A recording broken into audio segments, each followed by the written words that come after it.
So I've had a few cruise control issues since the day I've had the bike. Well, not the day I had it, but a few weeks after I had the bike.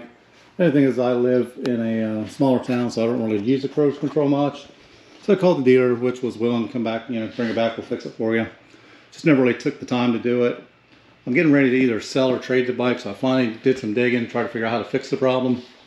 So basically, the light would come on when I went to set the cruise. So I turned the switch on, cruise lights up, says cruise up on the dashboard.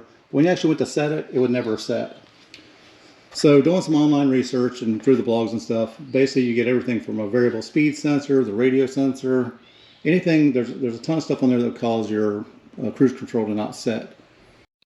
So a couple ways to rule some things out real fast.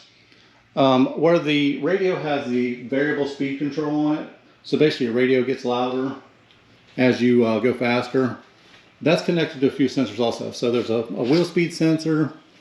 There's a couple other sensors that tell the bike basically you're going faster and to increase the volume. Well, those are also used for the cruise control also. So basically if one of those goes bad, it could be that your cruise control will not set for that. A couple other things would be a fuse underneath there. It could be the cruise control module itself, could be a switch.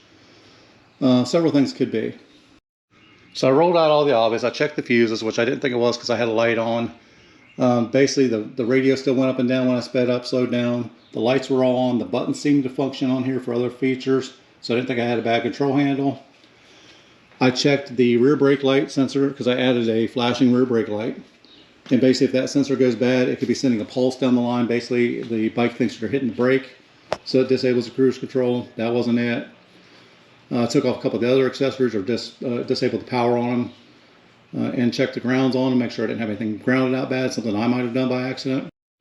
Well, the solution was a whole lot easier than what I'd anticipated. Basically up here, where the brake lever is, this adjustment not only controls the brake lever, but it also controls the cruise control. So you don't have to pull it in, you can hear it switch. That's turning your brake light on and off. But before you get that far in, you can actually disable the cruise control without pushing it that far in. So that much movement will disable the cruise control without hitting the brake light. So basically I adjusted the brake lever out all the way and then came back into the point where it felt comfortable. Went out, hit the cruise, and it worked perfectly fine. So simple solution for a difficult or expensive to try to diagnose problem. If you're paying shop hours, that would probably cost you at least 2 hours, maybe 3 hours of diagnostics. And again, it's something simple, and maybe you get the right mechanic and he would go, oh, I know what that problem is. But everyone always thinks it's the worst. At least I do. I always search for the worst thing first. And then by the time I get back to something like turning the knob out a few times on a brake handle, I realize that that's where I made the mistake at.